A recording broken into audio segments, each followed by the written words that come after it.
Hello mga dudong ginday, kumusta po kayo? Tara, samahan niyo po akong gumawa ng garlic pepper beef and mushrooms. Ayan, una po ay magmamarinate po tayo ng ating karne. Nilagyan ko po ng tuyo, oyster sauce,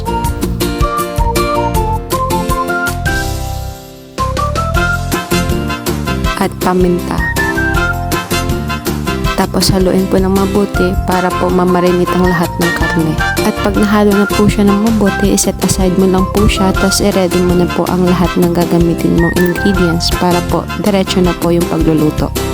At kinuha ko tong electric mini garlic chopper namin at inunti-unti ko siyang pinasok sa loob at dinagdag ko yung natira, tapos pinaikot-ikot. Ayan, ready na po ang ating garlic. At ayan, sineparate ko lang po siya dahil po sa electric mini garlic chopper namin, napapadali po yung pag-mince po ng garlic. At ayan, sinunod ko tong mushroom kasi tatanggalan ko siya ng tubig kasi hindi ko kailangan yung tubig niya. Tapos, in-set aside ko lang din siya.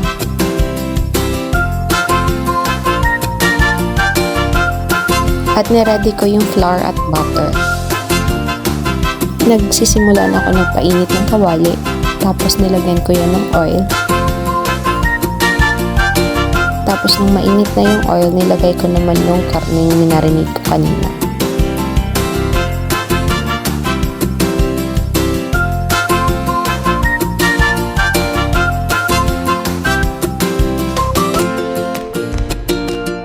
At nung nailagay mo na lahat ng karne, kailangan mo na siyang balik-balik ka rin.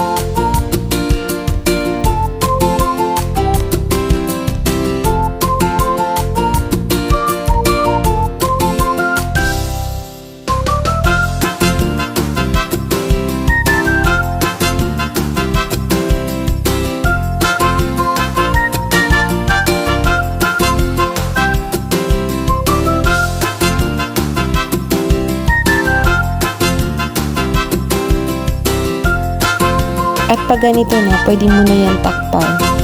Tapos i-check mo na lang siya kung kailangan niya dagdagan ng tubig para lumambot ang karne. Ayan, malambot na po yung ating karne. Paandayin na lang po natin na mawala yung sabaw niya. At pag ganito na po, pwede na po natin siyang iset aside.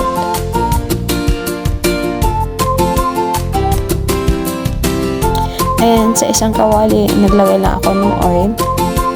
Inantay kong mainit yung oil bago ko inilagay yung garlic. Kailangan lang talagang bantayan at ihalo-halo palagi yung garlic para hindi siya masunog.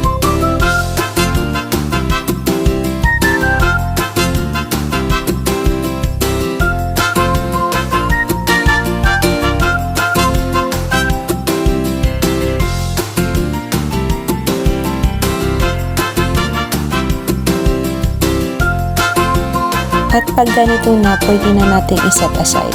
At lastly, gagawa na tayo ng sauce. Una, ilalagay natin yung mga butter.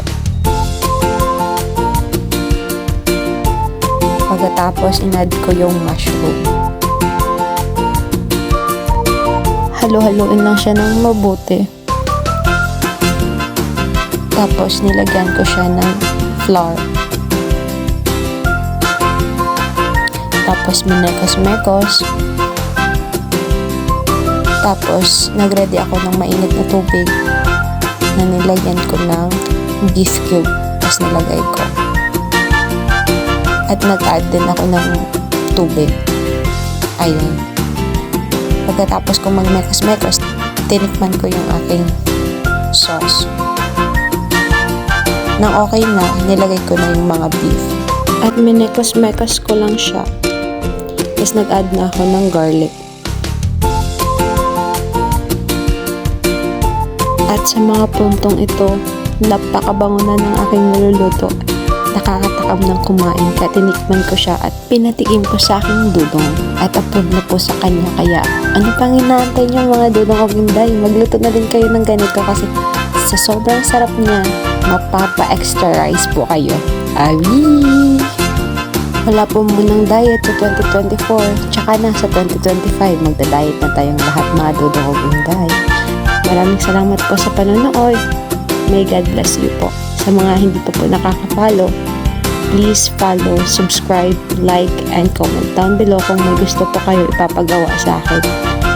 Maraming salamat mga dudong uginday. Bye-bye!